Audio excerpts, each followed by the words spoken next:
Hi friends, welcome to my channel. ఈరోజు video చాలా ఇంట్రెస్టింగ్గా ఉందండి. వీడియోని ఎక్కడ స్కిప్ చేయకుండా ఎండ్ వరకు చూసేయండి. అంజలి ఇచ్చిన హింట్తో రౌడీలు పిల్లలందరినీ ఒకే రూమ్లో దాచారని తెలుసుకున్న జేడి అమర్ ఆపరేషన్ స్టార్ట్ చేయడానికి సిద్ధమైపోతారు. ఇక అమర్ రాథోడ్తో ఇలా అంటుంటారు, రాథోడ్ పైన ఫైరింగ్ సౌండ్ వినబడినా కూడా పేరెంట్స్ని కంట్రోల్ చేసే బాధ్యత నీదే అని అంటూ కమాండ్ సోల్జర్స్ అని ఆ రౌడీలు ఉన్న రూమ్లోకి వెళ్ళడానికి పైకి వస్తూ ఉంటారు. ఇక స్టెప్స్ దగ్గరికి రాగానే జేడి నువ్వు అటువైపు నుండి రా, నేను ఇటువైపు నుండి వస్తాను అని అమర్ అనగానే అలాగే అమర్ అంటూ చెరో వైపు నుండి ఆ రౌడీలున్న రూమ్లోకి వస్తూ ఉంటారు. ఇక అమర్కి మధ్యలో ఒక రౌడీ ఎదురు పడగానే ఆ రౌడీ నుండి తప్పించుకొని వాడి మెడని కోడి మెడ విడిచినట్టు విరిచి వాడిని పక్కకు పడవేసి ఇక అమర్ ముందుకి సాగుతూ ఉంటాడు. ఒకే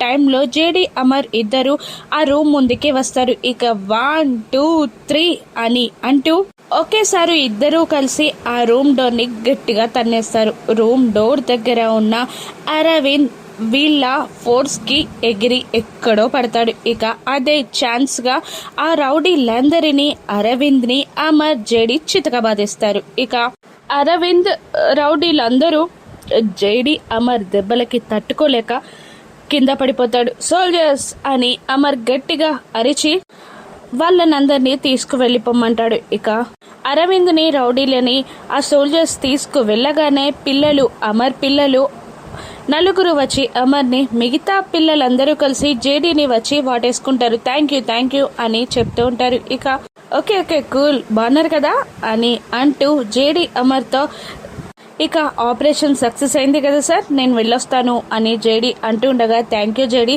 నీ కోఆపరేషన్ వల్లే ఈ ఆపరేషన్ని నేను సక్సెస్ చేయగలిగాను అని అంటూ తనకి బాయ్ చెప్పగానే జేడీ వెళ్ళిపోతుంది. ఇక పిల్లలందరినీ చూసి అక్కడున్న పేరెంట్స్ చాలా సంబరపడిపోతారు.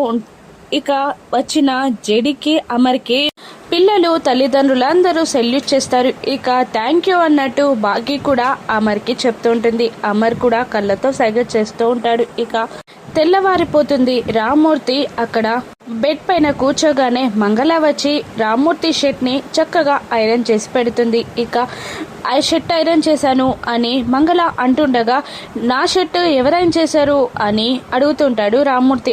మన ఇంట్లో 10 మంది పనులు ఉన్నారని షర్ట్ ఐరన్ చేసింది ఎవరో అడిగి చెప్తాను అని ఎగతాళిగా మాట్లాడుతుండగా ఏంటే ఎగతాళి చేస్తున్నావా అని రామ్మూర్తి కసుడుతూ ఉంటాడు. అప్పుడు మంగళ మరి నేను కాక ఇంకెవరు ఐరన్ చేస్తారు, నువ్వెందుకు అలా మాట్లాడుతున్నావు, నేనే ఐరన్ చేశాను అని అంటూ ఉంటుంది మంగళ.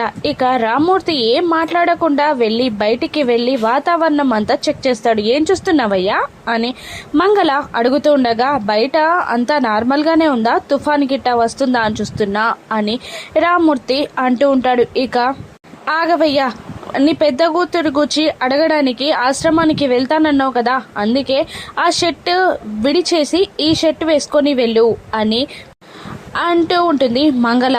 ఇక సరేనే అంటూ మంగళని అనుమానిస్తూ ఎప్పుడు నా సంతోషం నాది అని అనుకునే నువ్వు నా పెద్ద కూతురి గూర్చి నువ్వెందుకు ఆలోచిస్తున్నావే చెప్పే అని అంటూ ఉంటాడు రామ్మూర్తి. అమ్మో ఈ ముసలోడు పట్టేశాడు అని మనసులో అనుకుంటూ అది కాదయ్యా, నీకొకటి చెప్పాలి, ఆ రోజు నువ్వు హాస్పిటల్లో ఉన్నప్పుడు వార్డెను ఫోన్ చేసినట్టు నాకు అనిపించింది, కానీ వార్డెనే అన్న మాట వినబడింది కానీ తర్వాత ఏం వినబడలేదయ్యా, అందుకనే ఒకసారి వెళ్ళి అడిగితే చెప్తుంది అంటున్నాను అని అనగానే రామ్మూర్తి కోపంగా చెయ్యి పైకెత్తుతాడు. నువ్వు చేసిన తప్పుని కప్పిపుచ్చుకోవడానికి నన్ను వెళ్ళమంటున్నావా అని అంటూ ఉంటాడు రామ్మూర్తి. ఇప్పుడైతే వెళ్ళవయ్యా అని అనగానే అలాగే అంటూ షర్ట్ మార్చుకొని బయటికి వెళ్ళిపోతాడు రామ్మూర్తి అనాథాశ్రమానికి ఆరుగుచ్చి తెలుసుకోవడానికి. ఇక మంగళ రామ్మూర్తి వెళ్ళగానే అక్కడ కూర్చొని వెకిలిగా నవ్వుతూ ఉంటుంది. ఇప్పుడు ఆయన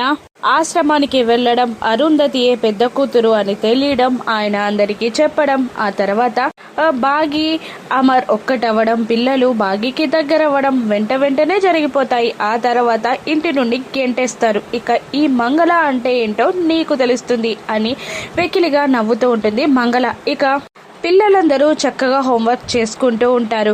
అమ్ము, ఆనంద్, ఆకాష్ ఆరు అక్కడే కూర్చొని వాళ్ళందరినీ చూస్తూ చాలా మురిసిపోతూ ఉంటుంది. అప్పుడే బుల్లెట్ బండిలా అంజు దూసుకొస్తూ ఉంటుంది. ఇక గట్టిగా దగ్గుతూ ఉండడంతో పిల్లలందరూ లేచి నిలబడతారు. ఇక అంజు తన ఓవర్ యాక్షన్ ని స్టార్ట్ చేస్తుంది. ఇక మీ అందరినీ కాపాడానని నాకు అంత మర్యాద ఇవ్వాల్సిన అవసరం లేదు. నేను రాగానే లేచి నిలబడాల్సిన అవసరం లేదు. కూర్చోండి నిన్నట్టుండి నాకు అందరూ ఎక్కువగా మర్యాద ఇచ్చేస్తున్నారు అని అంజు అంటూ ఉంటుంది.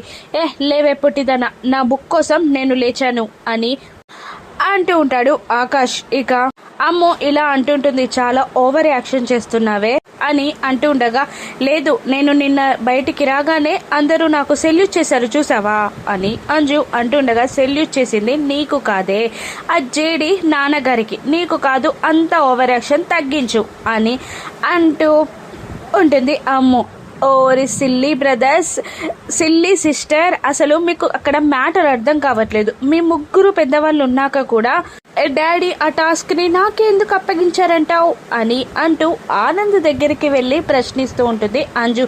ఆనంద్కి సమాధానం తెలియక తల గోక్కుంటూ ఉండగా, ఆగకు వాళ్ళిద్దరిని కూడా అడిగొస్తాను అంటూ అమ్మో దగ్గరికి వచ్చి, నాకెందుకు ఇచ్చాడంటావు ఆ టాస్క్ ని, మీకెందుకు ఇవ్వలేదంటావు అని అంజు అడుగుతుండగా, ఎందుక నీ అంత ఓవర్ యాక్షన్ మాకు రాదు కాబట్టి, నీ అన్ని చావు తెలివితేటలు కానీ అతివి తెలివితేటలు కానీ మాకు లేవు కాబట్టి, అందుకనే నీకు మాత్రమే టాస్క్ అప్పగించాడు. అయినా డాడీ చెప్పిన పని చేసావు నువ్వు, అంతే, నువ్వు ఎక్కువగా ఏమీ చేయలేదు అని అంటుండగా, మీరు కుళ్ళుకుంటున్నారే, కుళ్ళుకోండి, రేపు నాకు ఢిల్లీలో పెద్ద అవార్డు ఇచ్చినప్పుడు మీరందరూ చూతురు గాని అని అంటుండగా, అవార్డా అని అంటూ మిగతా ముగ్గురు పిల్లలు నవ్వేస్తారు. ఇక అమ్మో ఇలా అంటుంటుంది, దానికేదో పిచ్చి పట్టినట్టుందిరా, మనం చదువుకుందాం, కాస్తన్ని రోజులు దీంతో మాట్లాడకుండా సైలెంట్ గా ఉంటే సరిపోతుంది అని అమ్మో అనగానే పిల్లలు ముగ్గురు కూర్చొని నవ్వుకుంటూ హోంవర్క్ చేసుకుంటూ ఉంటారు.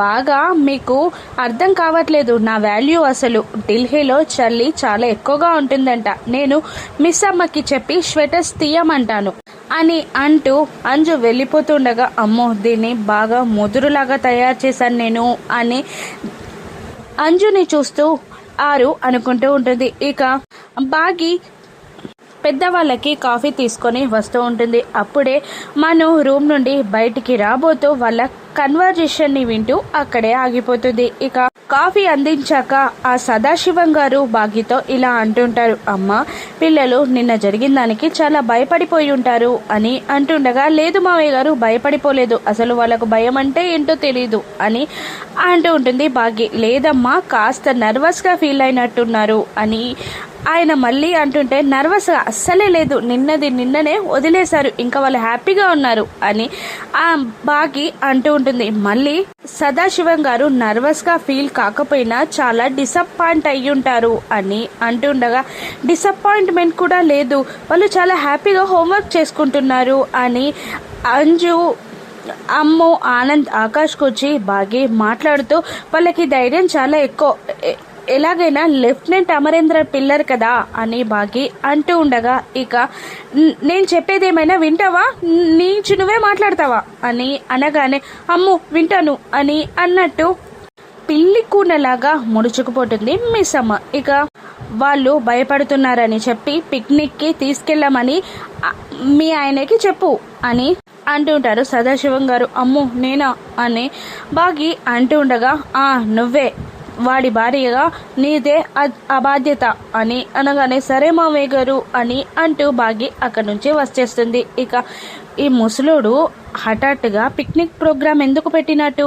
అని మను అనుకుంటూ ఉండగా, నిర్మలమ్మ గారితో ఇలా అంటుంటాడు సదాశివం గారు, ఇప్పుడు పిక్నిక్ ప్రోగ్రాం ఎందుకు పెట్టాననుకుంటున్నావా, పిల్లల కోసం అనుకుంటున్నావా, కాదు వాళ్ళిద్దరి కోసం, వాడు ఆఫీస్లో ఈవిడ ఇంట్లో ఉంటే వాళ్ళు ఎలా కలుస్తారు, ఇద్దరు దగ్గరగా ఉంటేనే కదా కలిచేది, అందుకే నేను పిక్నిక్ ప్రోగ్రాం పెట్టాను, వాళ్ళిద్దరూ కలిసేలా చేయాల్సిన బాధ్యత నాదే కదా అని సదాశివం గారు అంటుండగా, ముసలోళ్ళు రామకృష్ణ అనుకోకుండా వాళ్ళిద్దరిని కలిపే ప్లాన్స్ ఇంకెక్కువ చేశారన్నమాట వీళ్ళు. నేనుండగా వీళ్ళిద్దరిని నేనెలా కలవనిస్తాను అని మనసులో అనుకుంటూ ఉండగా మనుని చూస్తున్న గుప్తా గారు ఇలా అంటుంటారు, ఆ బాలికది అంతా వ్యధ ప్రయాస.